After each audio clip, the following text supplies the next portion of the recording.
Կտրուկ քայլեր են խոստանում Մուլտիստոունի պարապուրտի մատնված աշխատակիցները, գործարանը հարյուրավոր մարդկանց եկամտի միակ աղբյուրներ։ Ամեն ինչի պատրաստ ենք, որովհետև էլ չգիտենք ինչ անենք։ ԲՀԿ կալանավորված ղեկավարն իր ամենամեծ ցավն է անվանում իր անվան հետ կապվող ձեռնարկությունների աշխատակիցների հարկադիր պարապուրտը Ծառուկյանը նամակ է գրել բանտից։ Մուռ են հանում հայ ժողովրդից։ Իշխանության ամեն նոր քայլ ապացուցում է, որ Հայաստանում վխտում է ավտորիտարիզմը, համոզված են փորձագետները։ Դու եթե հանդգնում էիր հաղթել իշխանությունների տեղական ինքնակառավարման մարմինների ընտրությունների ժամանակ, քրեական գործեր էին քո դեմ հարուցում։ Գյումրիում կառավարման ճգնաժամ ստեղծելու փորձը ձախողվել է, Հանրապետության երկրորդ քաղաքի ընդդիմադիր ավականին հաջողել են իսկ գումարել։ Եվ հատուկ քննարկում Բրյուսելում հայ գերիների հարցով եվրոպացի պատգամավորների համոզմամբ Բաքվում պահվող հայ գերիների ազատ արձակումը պետք է դառնա խաղաղության գործընթացի նախապայման։ Ադրբեջանի վրա անհրաժեշտ քաղաքական ճնշում չենք տեսնում Եվրոպական միության գործադիր իշխանության կողմից։ Օրվա հիմնական նորությունները կներկայացնի Հայլուրը, բարի երեկո հարգելի հեռուստադիտողներ, եւ այսպես այսօր բողոքի ակցիա են արել եւ կտրուկ քայլեր խոստացել Մուլտիստոունի պարապուրտի մատնված աշխատակիցները։ Այդ գործարանը հարյուրավոր մարդկանց եկամտի միակ աղբյուրն էր եւ արդեն 10 օր է փակ է Գագիկ Ծառուկյանի հետ փոխկապակցվածության պատճառով։ Մուլտիստոունի աշխատակիցներն իրավապահներից պահանջում են բացել գործարանի դռները, մոտենում են կոմունալ վճարումների վարկային պարտավորությունների օրերը։ Գոնե մի պարտադրանում տան, ո՞ր պետք է տա, մեր ղեկավարը աշխատենք, աղբեր, մեզի փոխհատուցում չի տալու ինքը։ Անորոշ է Մուլտիստոուն քարամշակման գործարանի ապագան, աշխատակիցներն ահազանգում են 10 օր է կապարակնքված են գործարանի դռները, իրենց գլխին կուտակված են վարկեր, պարտքեր, կոմունալ վճարներ։ Մինչև հիմա ոչ մի բան չեն ասում, որ իմանանք երբ է բացվել գործարանը, երբ մենք հնարավորություն ունենալու աշխատենք, չէ որ մեր միակ եկամտի աղբյուրն այս գործարանն է։ Մարդիկ այս գործարանով կոմունալ են վճարում, ուսանող են պահում, տարեց հիվանդ հասակակիցներ են պահում, ծերունիներ են պահում։ Մի խոսքով ինչ կարամ ասեմ, խնդրում եմ մեր խնդրանքներն մեր գործարանը բաց է։ Մուլտիստոունի աշխատակիցները Կոտայքի մարզպետի հետ հանդիպում են պահանջում, ասում են պարապուրտի 10 օրերի ընթացքում ոչ մի պաշտոնյա իրենց չի հանդիպել, անթիվ ոստիկաններ են եկել միայն հսկել բողոքի ակցիաները։ Փոխանական մի պատասխան տամ գվարձա են բերում վրներս։ Մեր պահանջը գոնե մարզպետ, լավ, մարզպետ ունենք, Կոտայքի մարզպետ, հրավիրում եք հանդիպման։ Եթե իհարկե լսում է կամ կսպասենք մինչև իր արձագանքին։ Գործարանի աշխատակիցները վստահեցնում են կտրուկ քայլերի են դիմելու, եթե չվերադառնան աշխատանքի։ Ընդգծում են շարքային քաղաքացիները քաղաքական առճակատումների զոհ չպետք է դառնան։ Շարքային աշխատողը մեղավոր չի, քաղաքականությունով չի զբաղվում։ Ամեն ինչի պատրաստ ենք, որովհետև էլ չգիտենք ինչ անենք, ճարներս կորցրել ենք։ Եթե մեզի երկիրը չի ուզում աջակցի, ուրեմն մենք էլ ամեն ինչ պետք է անենք, որ գոնե կարողանանք մենք մեր ընտանիքները պահենք։ Նիկոլ Փաշինյանին ուղված պահանջուն են անգործ մնացած այս մարդիկ, ժամ առաջ բացել գործարանը, հարյուրավոր ընտանիքների համար չստեղծել ֆինանսական մեծ խնդիրներ։ Դուրս է գալի Հայաստանում ոչ թե տնտեսություն են զարգացնում, այլ տնտեսությունը քանդում են։ Ներկա պահին Հայաստանում քանի հատ գործարաններ կա, որ այս պահին փակ է։ Կարող եք ասել, ոչ, 15000 աշխատող այս պահին ոչ աշխատողնական։ Դուրս է գալի, որ տնտեսությունը քանդվում է։ Մուլտիստոունի աշխատակիցները հայտարարում են վաղը կառավարություն են գնալու, իրենց պահանջը անձամբ Փաշինյանին հայտնելու։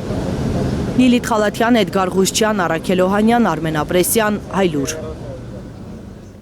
Իր անվան հետ կապվող ձեռնարկությունների աշխատակիցների հարկադիր պարապուրտն իր ամենամեծ ցավն է անվանում ԲՀԿ կալանավորված ղեկավարը։ Բանտից գրած նամակում Գագիկ Ծառուկյանը հույս է հայտնել, որ ի վերջո չեն խոչընդոտի այդ ձեռնարկությունների աշխատանքին, քանի որ դրանից տուժում են ոչ միայն աշխատողներն, այլև երկրի տնտեսությունը։ Տնտեսությունը տուժում է Շահումեն Փաշինյանի իշխանությունը, Թուրքիան ու Ադրբեջանը, համոզված է Ծառուկյանի թիմակից Արման Աբովյանը։ Պատառը հանգիստ է կուլ գնում, երբ գիտես, որ հենց քո քաղաքական քինախնդրության պատճառով հազարավոր մարդիկ զրկվել են մի կտոր հացից։ Նիկոլ Փաշինյանին հարցնում է ԲՀԿ-ական Արման Աբովյանը։ Ցավ է ապրում Գագիկ Ծառուկյանը, երբ որ տեսնում է, որ հազարավոր մարդկանց հա, ովքեր աշխատում էին իր մոտ, այսօր իշխանությունը զրկում է մի կտոր հացի։ Ինձ համար այս օրերին ամենացավալին այն է, որ ինձ հետ փոխկապակցված բոլոր ձեռնարկություններում մարդիկ զրկվել են աշխատանքի գնալու, իրենց օրվա հացը վաստակելու հնարավորությունից։ Երևան կենտրոն քրեակատարողական հիմնարկից ուղերձ է հղել արդեն 9 օր կալանավորված Գագիկ Ծառուկյանը։ ԲՀԿ ղեկավարը պնդում է, եթե չաշխատեն մուլտիգրուպի ձեռնարկությունները, մեծ վնաս է հասցվելու երկրի տնտեսությանը։ Իմ հանդեպ հարուցված անարդար գործը որևէ առնչություն չունի այդ հիմնարկների հետ։ Բոլորը գիտեն, որ ես շատ վաղուց դուրս եմ եկել այդ ձեռնարկությունների կառավարումից։ Ոչ մի կապ չունեմ դրանց ընթացիկ հարցերի հետ։ Չեմ միջամտել աշխատանքներին։ Այդուհանդերձ բոլորին հասկանալի է նաև, որ այդ ձեռնարկությունների ապօրինի կասեցումն արվում է ինձ ցավ պատճառելու համար։ Հայաստանի տնտեսության ոչնչացումը ձեռնտու է թշնամիներին, պնդում է Արման Աբովյանը։ Այդ ամբողջ գործողությունից շահումը 3 շահառու ընդամենը դա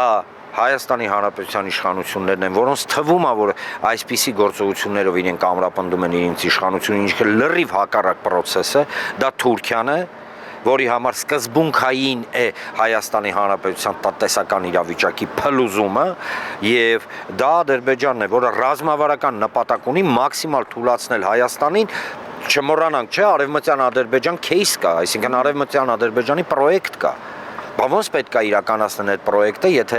Հայաստանի Հանրապետությունը այս կամ այն առումով ամուր է կանգնած ոտքերի վրա։ 44-օրյա սարսափելի պատերազմից հետո Ադրբեջանի նախագահը հայտարարել էր, պետք է անել ամեն ինչ Հայաստանի ապաքինումը թույլ չտալու համար, հիշեցնում է քաղաքագետը։ Ըստ նրա, Հայաստանի ողնաշարը տնտեսությունը կոտրելով են այսօր փորձում կանխել այդ կազդուրումը։ Շատ կարևոր է խորքային նայել։ Սա միայն Հայաստանի Հանրապետության քաղաքացիների հանդեպ չի այս գործողությունը։ Դա ընդհանուր տնտեսական համակարգի, գիտեք, խժռել է, ոնց որ քաղցկեղի պես այս process-ը խժռում է տնտեսական իրավիճակը։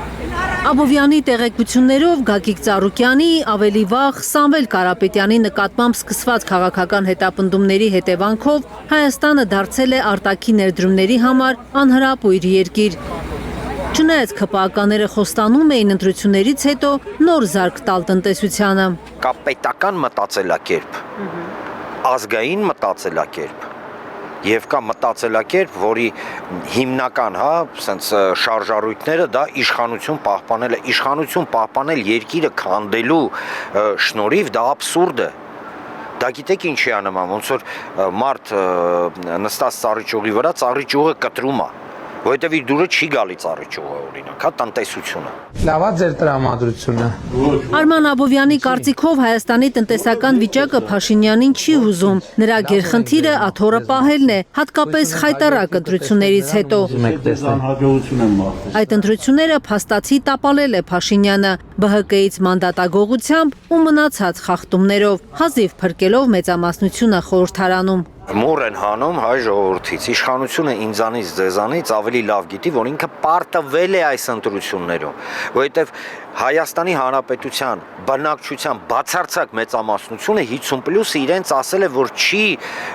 ընդունում իրենց քաղաքականությունը, դրա համար է այս զայրույթը, հասկացեք։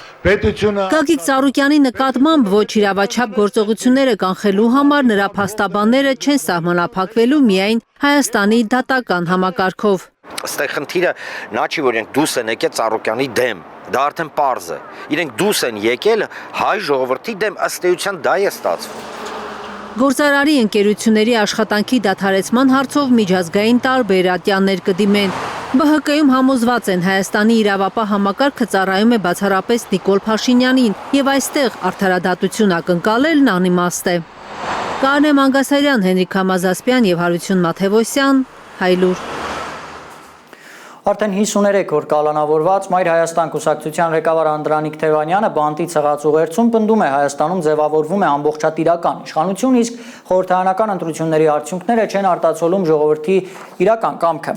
Լեգիտիմության ճգնաժամի մասին են ահազանգում նաև իրավապաշտպաններն ու իրավաբանները։ Նրանք կալանավորված ընդդիմադիրների գործերը համարում են քաղաքական հետապնդման օրինակներ։ Ըստ փորձագետների, իշխանության ամեն նոր քայլ ապացուցում է, որ Հայաստանում վխտում է ավտորիտարիզմը։ Ընդդիմադիր Մայր Հայաստան կուսակցության նախագահ Անդրանիկ Թևանյանը, որը պետական դավաճանության եւ լրտեսության մեղադրանքով արդեն 53 օր է կալանավորված է, ուղերձ է հրապարակել Երևան կենտրոն քրեակատարողական հիմնարկից։ Անդրանիկ Թևանյանի տպավորությամբ բռնաճնշումների աննախադեպ մակարդակը, խոսքի ազատության ոչնչացումը վկայում են այն մասին, որ Նիկոլ Փաշինյանը ամբողջատիրական պետություն եւ իշխանություն է ձևավորում։ Ստեղծված իրավիճակում իշխանությունը պահելու նրա միակ հույսը արտաքին հնարաններն են, քանզի նա 2018-ից հետո առաջին անգամ զրկվել են ներհայաստանյան լեգիտիմությունից։ Սա որակապես նոր բան է, որի խորքային ընկալումը դեռ Նիկոլ Փաշինյանն էլ չունի, բայց շուտով կզգա։ Ազգային ժողովի այս ընտրությունները կեղծվեցին մոլդովական տարբերակով, իհարկե որոշակի տեղային մոդիֆիկացիայի ենթարկվելով, այն ամբողջությամբ կառավարվում էր դրսից։ Իրավապաշտպանների համոզմամբ Մայր Հայաստան կուսակցության նախագահ Անդրանիկ Թևանյանի նույն կուսակցության անդամ Արեգ Նազմանուկյանի բանտում հայտնվելը բավարար է, որպեսզի մեր երկիրը համարվի ավտորիտար։ Օրինակելի ընտանիքի հայր, իր պետությանը նվիրված մարդ, մասնագետ, ու իր դեմ այս շինծու քաղաքական մեղադրանքն են առաջ քաշում։ Արեգնազի հետ կապված արգելափակել են նույնիսկ հանդիպումները անչափահաս երեխայի հետ։ Իրավաբան Տաթևիկ Սողոյանը վստահ է, որ դատավորները դժկամությամբ են կատարում ընդդիմադիր հայացքներ ունեցող գործիչներին կալանավորելու հրամայականը։ Ոմանք սկզբունքորեն հրաժարվում են քաղաքական աստառով գործերից, ոմանց դեպքում ծառայամտությունը հաղթում է։ Այդ դժգոհությունը կա, բայց ցավոք սրտի այդ դժգոհությունը մեր համար ընդունելի ձևով չի, որ արտահայտվում, այսինքն լավագույն ձևը ես դուրս կգամ, իմ փոխարեն մյուսը կանի։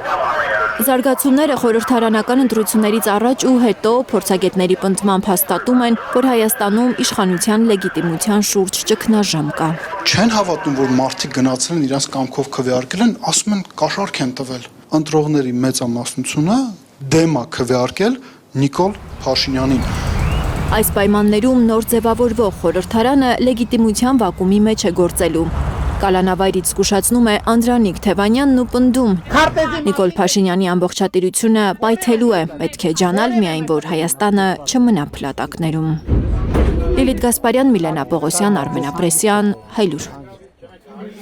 Գյումրիի քաղաքապետի պաշտոնակատար Ավետիս Առաքելյանը դեռ չի բացահայտում կվերցնի ազգային ժողովի падգամավորի մանդատը, որ ստացել է Ուժեղ Հայաստան դաշինքի ցուցակով, թե կշարունակի ղեկավարել հանրապետության երկրորդ քաղաքը։ Մինչ այս հարցը բաց է մնում, Գյումրիի ընդդիմադիր ղեկավարությունը սպասում է կալանավորված քաղաքապետ Վարդան Ղուկասյանի գործով հերթական դատական նիստին, հույսով, որ նա կվերադառնա իր պաշտոնին։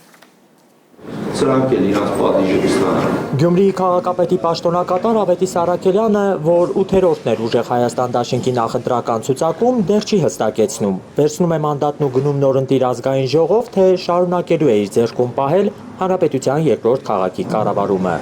Իմ հարցով դեռ ժամանակ կա, ասել եմ, որ անպայման այդ մասին բոլորի այսպես ծածուկ չէ, բարձրաձայն, նաև հայտարարությամբ ելույթ կգամ։ Մանդատ վերցնել չվերցնելու հարցը դեռ չի քննարկել Գյումրիի արդեն 10 ամիս կալանավայրում գտնվող քաղաքապետ Վարդան Ղուկասյանի հետ, բայց հավաստիացնում է, որ Ղուկասյանը եւս կալանավայրից հայտարարություն կտարածի։ Դեռ այդպիսի քննարկումներ չեմ ունեցել պարոն Ղուկասյանի հետ։ Անկամ եթե որոշվի, որ ինքը ազգային ժողով է գործուղվելու, քաղաքական վախեր ու պատրանքներ չունի։ Իհարկե գիտի, որ կարող է իշխանության թիրախում ավելի ուշ նաև կալանավայրում հայտնվել։ Այս երկրում խոցելի մարդ չկա, արյուզներից հետ խոցելի են։ Կոմունիստական կուսակցությունից Գյումրիի փոխքաղաքապետ ընտրված Առաքելյանը դեռ չի շտաբում ինքնաբացարկի դիմում ներկայացնել։ Աներոջ Վարդան Ղուկասյանի հուլիսի 17-ի դատավարությանն է սպասում։ Սպասում ենք, տեսնենք։ Ինչին եք սպասում։ Ամսու 17-ին, որ կարողանանք արտար վճիր կայանա եւ պարոն Ղուկասյանը գա եւ մասնակցի իր աշխատանքներին։ Չնայած քաղաքացիական պայմանագիրն անընդհատ փորձում է կառավարման ճգնաժամ առաջացնել Գյումրիում ու բոյկոտում է ավականու նիստերը, հանրապետության երկրորդ քաղաքի ընդդիմադիր ավականին հաջողել է նիստ գումարել։ Մեր քաղաքը դաշինքից կրկին ավականու մանդատից հրաժարվող է եղել։ Մանդատը մեկից մյուսին փոխանցելով են ընդդիմադիր 4 խմբակցությունները պայքարում, որ Փաշինյանի քաղաքական թիմը չկարողանա իշխանության անցնել Գյումրիում։ Ալեքսանդր Սարգսյան, Նորայր Հակոբյան, Հայլուր։ Բաքվում պահվող հայ գերիների ազատ արձակման հարցում Եվրամիությունը պետք է խոսքից անցնի գործի, ուղերձը հնչել է Բրյուսելում անցկացված հատուկ քննարկման ընթացքում։ Հայ գերիները Ադրբեջանում եւ Եվրոպական միության ներգրավվածության հրամայականը խորագրով համաժողովի մասնակիցները պնդել են Ադրբեջանի նկատմամբ քաղաքական ու տնտեսական լծակները պետք է օգտագործվեն հայ գերիների անհապաղ ազատ արձակման համար, իսկ Եվրոպայի ներկայիս քաղաքականությունը չի համապատասխանում մարդու իրավունքների պաշտպանության իր իսկ հայտարարած սկզբունքներին։ Ժողովուրդների ինքնորոշման իրավունքի համար պայքարողները պատժվում են Բրյուսելում, հայ գերիները Ադրբեջանում եւ Եվրոպական միության ներգրավվածության հրամայականը խորագրով համաժողովի ժամանակ հայտարարել է Արցախի ազգային ժողովի նախկին նախագահ Բաքվում կալանավորված Դավիթ Իշխանյանի որդին Արմեն Իշխանյանը։ Նա պատմել է, որ 2023-ին ադրբեջանական վերջին ագրեսիայից հետո իրենց ընտանիքը տեղափոխվել է Հայաստան, հայրը մնացել է։ Սերբակալումից միայն 10 օր անց մենք առաջին տեղեկությունները ստացանք օրիցս։ Այդ ընթացքում, ինչպես նաև դրանից հետո, մեր ընտանիքը անցնում էր հոգեբանական աննկարագրելի ապրումների միջով։ Մեր տանը հորս սպասում էր մայրս, քույրս, եղբայրս, թողնիկները։ Վերջիններից պատկերացումներ աշխարհի վերաբերյալ նրանց թույլ չի տալիս հասկանալ, թե ինչու իրենց պապիկին իրենց հետ չէ։ Մի քանի օր առաջ աղջկաս ծնունդն էր։ Նրա համար ծննդյան լավագույն նվերը պապիկի զանգն էր։ Երբ հարցրեցին, թե ինչ նվեր է ուզում, ասաց, որ ուզում է պապիկը վերադառնատուն։ Արմեն Իշխանյանը շեշտել է, որ Եվրամիությունը բավարար ճնշում չի գործադրում Ադրբեջանի վրա։ Սակայն ցավով նկատում ենք, որ Եվրոպական խորհրդարանի միանշանակ դիրքորոշումը էականորեն չի դրսևորում Եվրոպական միության գործադիր իշխանության քաղաքական վարքում եւ մենք Ադրբեջանի վրա անհրաժեշտ քաղաքական ճնշում չենք տեսնում Եվրոպական միության գործադիր իշխանության կողմից։ Միջազգային ատյաններում հայ գերիների շահերի ներկայացուցիչ Ցիրյանուս Սահակյանը նշել է, որ Բաքվում իրականացվող դատավարությունը չի կարելի իրավաչափ համարել միայն այն պատճառով, որ Լեռնային Ղարաբաղի անկախությունը միջազգայինորեն ճանաչված չի եղել։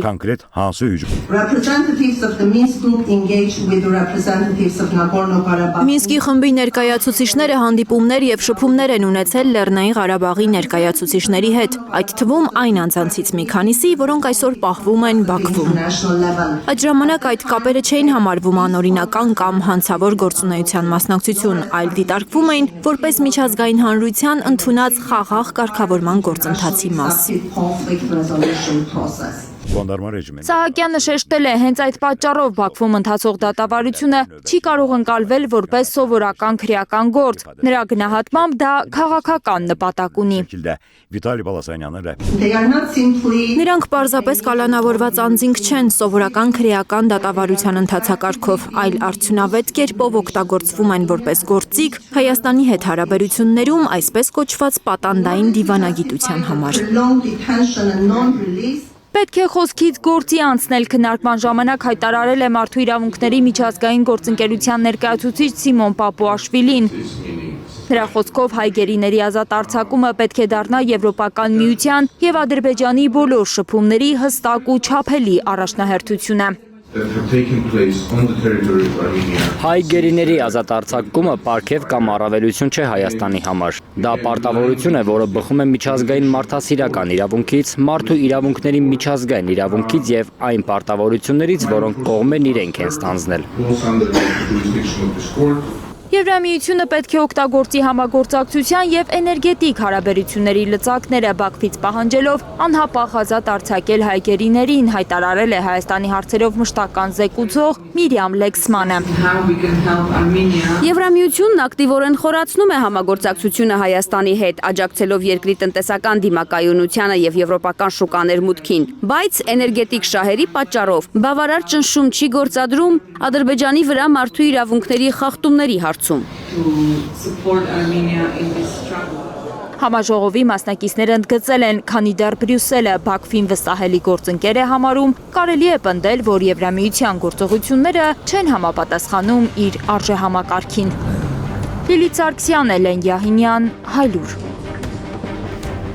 Հարգելի հեռուստադիտողներ, այժմ այն մասին, թե ինչ ունենք թողարկման երկրորդ հատվածում։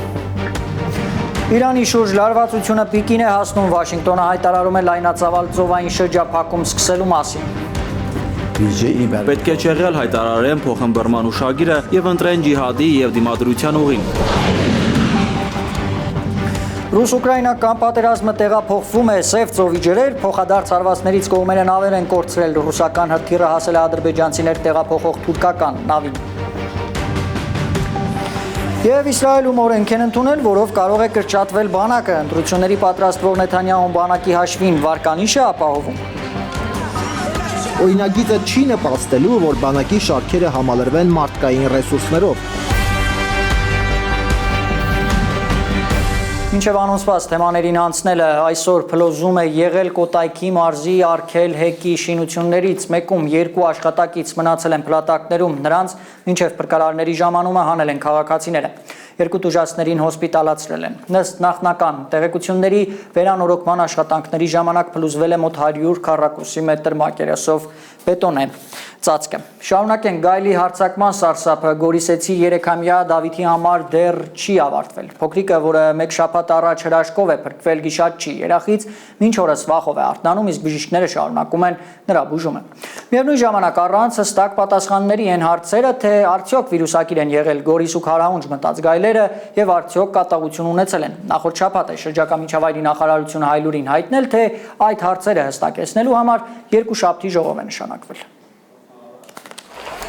Գայլի երախից հրաշքով փրկված 3 տարեկան Դավիթը սարսափազդու դեպքից մեկ շաբաթ անցել անհանգիստ է քնում։ Գիշերները հաճախ է վեր թռչում։ Հա, մոխեցին այդտեղ շատ ինտերնետավորել չեկի լավացել։ Նոր եմ զգում եմ, որ արդեն գլխի իմ տարածքը ուռել է այդ խորը էլի կտրվածքը։ Բայց կարմար չենք ունեցել, ուղղակի այս խորը լավ է քիրել է էլի։ Անցած չորեքշաբթի հարևանն է տեսել, որ բակ մտած գայլի երախում է Դավիթի գլուխը, վրա է պրծել ազատել փոքրիկին գիշատչից։ Այդ օրվանից Դավիթին բակում գրեթե չեն տեսնում ընկերները։ Փոքրիկն ամեն օր գայլի մասին է հիշեցնում ծնողներին։ Աղվեսը, մամ, աղվեսը, ինքը գիտի չէ դրսում է երեխեն, ինքը չի ասում գայլ, ասում աղվեսը, մամ, գայլը աղվես է ինքը որպես ասում, դասենք թե ինչ է հասկանում աղվեսը գայլը, ինքը ավելի շատ գիտե թե շունը։ Դավիթի համար կիրակի մատաղ են արել։ Մատաղ արել ենք, որ հարկասը լավ ենք էլի պրծա։ Փոքրիկին կատաղության դեմ սրուսկումներ են անում բժիշկները, պատմում է նրա մայրը։ Իրենց ասել են, որ գայլը կատաղություն է ունեցել։ Ասենք օրեր ունի, էլի անում ենք, այսօր էլ պետք է անենք արդեն։ Բայց դուք ասել եք կատաղած է եղել գայլը։ Իհարկե, այո, իհարկե, որովհետև ինքը շատ ահավոր էր այդ պահին իր մոտ, ինքը շատ իսկ կատաղած աղ այդ պահին։ Շրջակա միջավայրի նախարարությունը անցած ուրբաթ Հայլուրին հայտնել էր, որ երկուշաբթի գայլերի հարձակման հարցով ժողով են անելու։ Արդեն երրորդ օրն է, նախարարության ներկայացուցիչը մեր զանգերին չի պատասխանում։ Վիրուսակիր են եղել Գորիս ու Քարահունջ մտած գայլերը։ Կատաղություն ունեցել են, գայլերի հարձակումից մեկ շաբաթ անցել, շրջակա միջավայրի նախարարությունը հստակ պատասխաններ չի տալիս։ Շատ են ասում, որ խոճապ կա ազգաբնակչության մեջ, որ կատաղությունը, որ հեսա տենց կորոնա երկրորդ կատաղությունը անելու բոլորը մեռնելու են, քանի որ ներպետությունը բոլոր հարցերում նման պատասխանատվություն կրում, կարծում եմ, որ սա նույնպես ինչ-որ անպատասխանատվություն էր, որ էպիզոդ էր, որը որ պատասխան չունի ու երևի էլ չի էլ ունենա։ 6 մարդու վրա էին անցած չորեքշաբթի հարձակվել գայլերը։ Հայտնի չէ, արդյոք էկոպարեկները վնասազերծել են գայլերին։ Փորձագետների պնդմամբ տարվա այս շրջանում գերի պակաս չի լինում գիշատիչների համար։ Չգիտես ինչու, գազանները վերջին շրջանում անտառներից իջնում են բնակավայրեր։ 3 ամիս առաջ Հերմոն գյուղում արջը հոշոտել էր գյուղացիներից մեկի ցլիկին։ Ապարանի ջրամբարում էլ 1 ամիս առաջ մարդիկ արջի են տեսել քոթոթների հետ։ Լանա Համբարձումյան, Հարություն Մաթևոսյան, Հայլուր։ Միջազգային թեմաներին անցնենք։ Մերձավոր Արևելքում պատերազմական լարվածությունը օրեցօր խորանում է։ Միացյալ Նահանգներն ու Իրանը շարունակում են փոխադարձ հրթիռային հարվածները, իսկ Թեհրանում արդեն պահանջում են դադարեցնել Վաշինգտոնի հետ ցանկացած քաղաքական երկխոսություն։ Իրանի հոգևոր ճեմարանի տնօրենն անգամ ջիհադ, սրբազան պատերազմ հայտարարելու մասին է խոսում։ Թերեզա Կադաևչյանի ռեպորտաժը։ Վաշինգտոնի հետ երկխոսությանը կասկածող իրանցիներն այլևս չեն թաքցնում իրենց վրդովմունքը։ Իրան Միացյալ Նահանգներ խաղաղության հուշագիրը չեղարկելու կոչ է արել Իրանի հոգևոր ճեմարանների տնօրենը։ Ալիրեզա Արաֆիի կարծիքով հնարավոր չէ բանակցել մի երկրի հետ, որը հավատարիմ չէ իր խոստումներին։ Նախագահը, ազգային անվտանգության գերագույն խորհրդի մյուս անդամները, հրամանատարներն ու դիվանագետները պետք է չեղյալ հայտարարեն փոխըմբռնման հուշագիրը եւ ընտրեն ջիհադի եւ դիմադրության ուղին։ Պատասխանատուները չպետք է տնտեսական խնդիրների, պատերազմական ծախսերի եւ ենթակառուցվածքների թիրախավորման վախի պատճառով շարունակեն բանակցությունների եւ հուշագրի ուղին այն անհավատների հետ, որոնք հավատարիմ չեն ոչ մի խոստման։ Չորրորդ օրն է ցնցվում է Մերձավոր Արևելքը իրանական ու ամերիկյան հրթիռների հարվածներից։ Իրանական նավահանգիստները կրկին շրջափակելուց հետո Միացյալ Նահանգները չի դադարեցրել Իրանի հրթիռակոծումը։ Միայն 13 հրթիռ Բամփուրի նահանգի Իրանաշահր քաղաքում գտնվող զորանոցի ուղղությամբ են արձակել։ Կայազորի առողջարանում գտնվող զինծառայողներից 7-ը մահացել են, այդ թվում ժամկետայիններ, կան տասնյակ վիրավորներ։ Վնասվել են նաև Կայազորի հյուրատունն ու պահակակետերը։ Իրանի բանակից համակային ուժերի հրամանատարությունը վստահ է, Միացյալ Նահանգների նպատակն է եղել առավելագույն թվով մարդկանց վերացնելը։ Հակահարված է խոստացել Իրանի բանակը։ Առնվազն 30 մարդ է զոհվել Իրանի հարավային շրջաններում վերջին օրերի հարվածներից։ 260 վիրավոր կա, հայտնել է պաշտոնական Թեհրանը։ Դոնալդ Թրամփը հավաստիացրել է, թե Միացյալ Նահանգները հասել է Իրանի դեմ գործողության հիմնական նպատակներին եւ սպառնացել է հաջորդ շաբաթ թիրախավորել նաեւ Իրանի էլեկտրակայաններն ու կամուրջները։ Իսլամական հեղափոխության պահապանների կորպուսն իր հերթին հայտարարել է, որ կշարունակեն հարվածել Միացյալ Նահանգների ռազմաբազաներին մինչեւ վերջնական հաղթանակի հասնելը։ Ավելի վաղ Իրանը վնասներ էր հասցրել տարածաշրջանի ԱՄՆ բազաներին։ Թիրախավորվել էր Միացյալ Նահանգների 5-րդ նավատորմի բազայի անօդաչու թռչող սարքերի հրամանատարական կենտրոնը, որը գտնվում է Բահրեյնում։ Թերեզա Կադաևչյան, Էլեն Յահինյան, Հայլուր։ Իրան Միացյալ Նահանգներ հակամարտության մասին կզրուցենք Հայլուրի վերլուծաբան, իրանագետ, քրդագետ Սաթենիկ Թարվերդյանի հետ։ Բարի երեկո։ Սաթենիկ։ Բարի երեկո, Ալբերտ։ Սաթենիկ, Իրանի դեմ հարձակումների նոր ալիք է սկսվել, կրկին խոսվում է Հորմուզի նեղուցի վերահսկողության մասին, արդյոք Իրանն ու Օմանը չեն վերահսկում նեղուցը։ Ալբերտ, այդպես նախատեսված էր ստորագրված փոխըմբռնման հուշագրով, որը փաստորեն մեկ ամիս էլ չգործեց։ Երկուշաբթի Դոնալդ Թրամփը հայտարարեց, որ պատրաստվում է Հորմուզի նեղուցով անցնող նավերից գանձել 20% տուրք որպես փոխհատուցում։ Սա Թրամփը բացատրում է նրանով, որ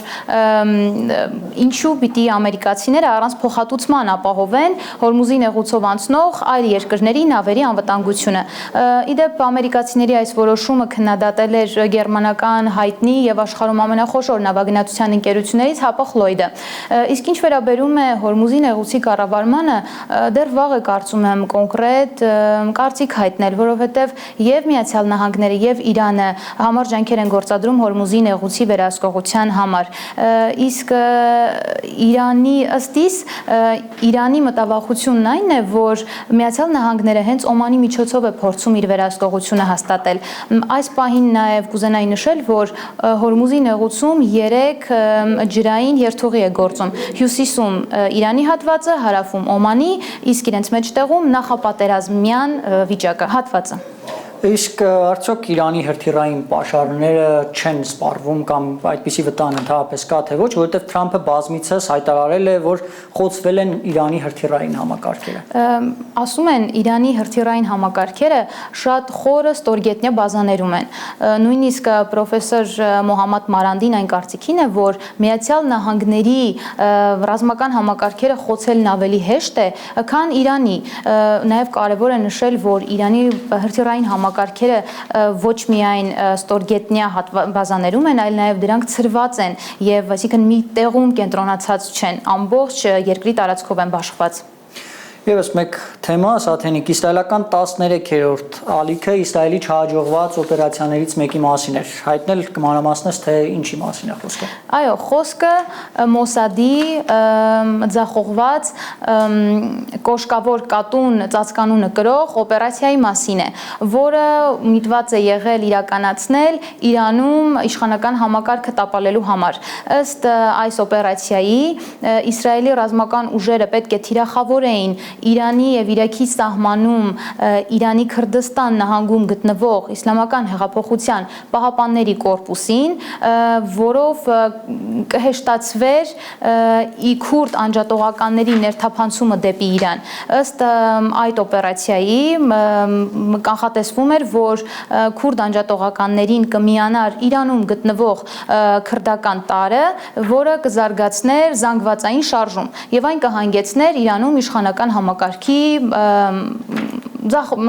տապալման։ Սակայն ինչպես տեսնում ենք, Մոսադի կոշկավոր կատուն օպերացիան ձախողվել է։ Շնորհակալություն։ Սաթենիկ հարգելի հեռուստադիտողներ, հիշեցնեմ, Իրան, Միացյալ Նահանգներ հակամարտության մասին զրուցում էինք Հայլուրի վերլուծաբան, իրանագետ, քրդագետ Սաթենիկ Թարվերդյանի հետ այժմ տեղափոխվենք ռուս-ուկրաինական ճակատ, որտեղ Ռուսաստանի հարվածների հետևանքով Օդեսայի ափերի մոտ տուժել է նաև Թուրքիայի դրոշով մինա, որն Ադրբեջանի քաղաքացիների էր տեղափոխում։ Ըստ Ադրբեջանի արտգործնախարարության բոլոր 11 քաղաքացիները տարհանվել են, կապիտանի որոնումները շարունակվում են։ Մոսկվան չի երգել ուկրաինական նավահանգիստների թիրախավորումը, պնդելով, որ դրանք օգտագործվում էին Ուկրաինայի զինված ուժերին բեռներ մատակարարելու նպատակով։ Ռուսաստանն ու Ուկրաինան շարունակում են փոխադարձ հարվածները թիրախում պահելով ոչ միայն ռազմաճակատը, այլև ենթակառուցվածքներն ու ճակատին մոտ բնակավայրերը։ Ռուսական զինուժն ավիահարվածներ է հասցրել Օդեսայի եւ Չեռնոմորսկի նավահանգիստներին։ Ըստ Ռուսաստանի պաշտպանության նախարարության, նավահանգիստներն օգտագործվում էին Ուկրաինայի զինված ուժերին բեռներ մատակարարելու նպատակով։ 4 նավ է խոցվել։ Հարձակման հետևանքով ուկրաինական կողմի տվյալով զոհվել է 3 մարդ, եւս 3-ը հոսպիտալացվել են միջին ծանրության վնասվածքներով։ Ռուսական զինուժի հարվածների հետևանքով զոհվել է նավերից մեկի կապիտանը, եւս 2 մարդ զոհվել է Մարշալյան կղզիների դրոշով նավարկող առևտրային նավի անձնակազմից։ Ադրբեջանի արտաքին գործերի նախարարությունը հայտնել է, որ Օդեսայի ափերի մոտ հարձակման է ենթարկվել Ադրբեջանի քաղաքացիներ տեղափոխող թուրքական նավը։ Նավում Ադրբեջանի 11 քաղաքացի է եղել։ Գերատեսչության հաղորդագրությամբ անձնակազմի բոլոր անդամները, բացի Ադրբեջանի քաղաքացի կապիտանից, տարհանվել են։ Կապիտանի որոնումները շարունակվում են։ Ուկրաինական աղբյուրները հայտնում են Սև ծովում ռուսական 20 նավ խոցելու եւ Խարկովի ու Ժիտոմիրի մարզերին համակցված հարվածների մասին։ Վիրավորներ կան։ Պաշտոնական Մոսկվան հայտնում է, որ գիշերը Ռուսաստանի տարբեր շրջանների, ինչպես նաև Ազովի եւ Սև ծովերի վրա խոցվել է 93 ուկրաինական անօդաչու թռչող սարք։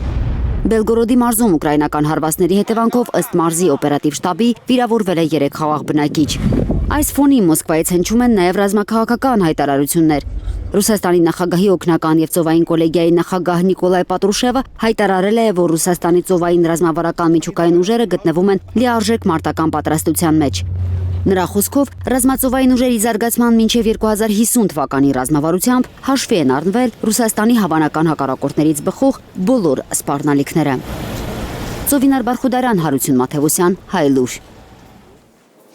Իսրայելի խորհրդարանի ընդունած հերթական օրինագիծը մեծ աղմուկ է բարձրացրել։ Իսրայելում դժգոհության մեծ ալիք է բարձրացրել օրենքի նախագիծը, որով ուլտրաօրթոդոքս հրեաները կկարողանան խուսափել զինվորական ծառայությունից, իսկ նրանց ձերբակալությունների որոշումները կսառեցվեն։ Քնեսեթի ընդդիմադիր падգամավորները համոզված են այդ օրինագծով վարչապետ Բենյամին Նեթանյահուն փորձում է սիրաշահել ուլտրաօրթոդոքս հրեական համայնքին աշնանը սպասվող խորհրդարանական ընտրություններից առաջ։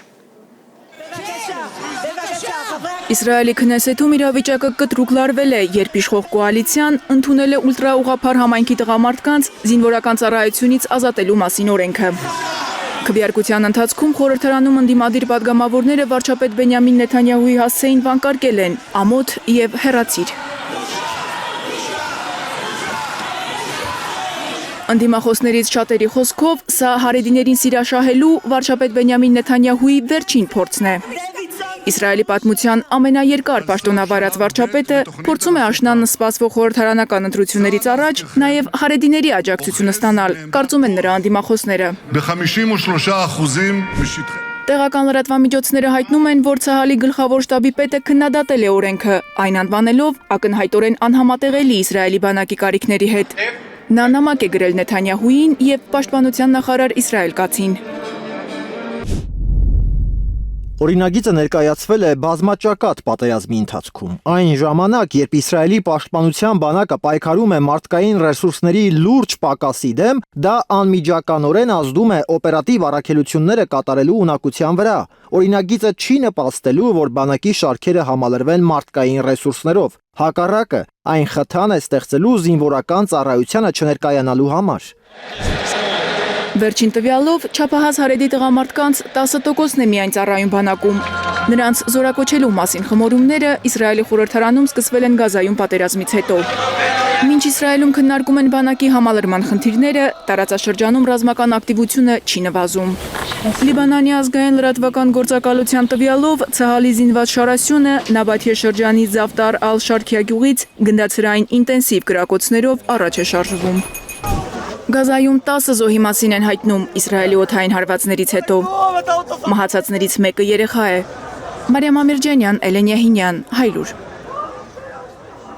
Եվ վերջում այս օրերի ֆուտբոլային տոնի մասին հայտնի է Մունդիալ 2026-ի եզրափակչի առաջին մասնակիցը։ Ֆուտբոլի Իսպանիայի հավաքականը 2010 թվականից ի վեր առաջին անգամ աշխարհի առաջնության եզրափակչում է։ Կիսաեզրափակչում իսպանացիները 0-2 հաշվով հաղթել են Ֆրանսիայի ընտրանուն եւ կպայքարեն ամենաբաղձալի գավաթի համար։ Ֆրանսիայի հավաքականի երկրպագուները ջախջախված են եղել պարտությունից հետո իրենց հավաքականը կպայքարի մրցաշարի բրոնզե մեդալի համար։ Ֆրանսիայում անկարգություններ են սկսվել իրավապահները Փարիզում եւ քաղաքի արվարձաններում ավելի քան 140 մարդու են ձերբակալել։ Կադրերում երևում է, որ զայրացած երկրպագուները փողոցներում մեքենաներ ու հեծանիվներ են այրել։